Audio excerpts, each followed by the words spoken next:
मैं आपका शिष्य हूँ, मुझ शिष्य पर दया करिए। यहाँ हमको समझने की जरूरत ये है कि शिष्य जो अपने गुरु से दया मांगता है, किस बात के लिए मांग रहा है? क्या उसके शरीर की कोई पीड़ा है इसके लिए मांगता है? क्या संसार में कोई चीज उसको चाहिए इसके लिए मांगता है? मांग किस बात के लिए रहा है? हे शिव, आप मेरे गुरु हैं, मैं आपका शिष्य हूँ, तो यहाँ संबंध क्या हो रहा है तो वो महादेव, है तो वो ईश्वर, है तो वो महाकाल भी, है तो वो महानटराज भी, है तो वो नीलकंठ भी, है वो अघोरेश्वर भी, भोला भी है, बाबा भी है, और कालों के काल महाकाल भी है।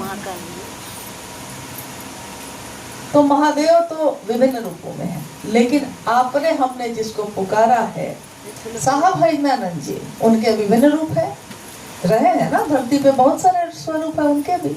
क्या किसी के बेटा है वो, किसी के पति, किसी के पिता, और किसी के मित्र, किसी के सहयात्री, मतलब अगर कोई यात्रा कर रहा है साथ में तो कोई उसका सहकर्मी भी उनका रहा, क्योंकि डिप्टी कलेक्टर भी रहे वो, ज्वाइंट सेक्रेटरी कैबिनेट से रिटायर्ड हुए।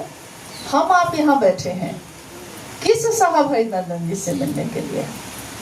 क्या डिप्टी कलेक्टर जो रहे हैं उनसे मिलना है आपको? किसी के पिता है उनसे मिलना है? किसी के पति है उनसे मिलना है? किसी के भाई है उनसे मिलना है? नहीं, हम स्पष्ट हैं, हम साहब से ही मिलने आए हैं। लेकिन किस साहब से? हमारे लिए वो क्या है? हमारे हमारे बड़े गुरु भाई, शिव के शिष्य।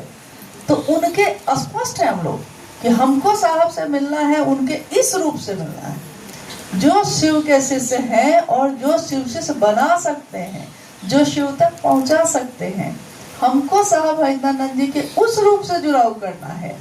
तो स्पष्ट है कि फिर उस रूप से जुड़ाव करिए। लेकिन हम अब का सोचने लगते हैं उनके सारे रूपों के बारे में। दिक्कत यही है, आपका दायरा वहां जाता ही नहीं है, तो दिक्कत होती है किसी को भी। महादेव के अनेक रूप हैं। महादेव के गुरु स्वरूप से ज्ञान लेने के लिए हम लोग गुरु माने, उनको शिष्य बनने के लिए गुरु माने हैं। तो शिव के गुरु स्वरूप से गुरु का भाव तो सतत प्रवाहित है, यानी वहां पे कभी रुका ही नहीं।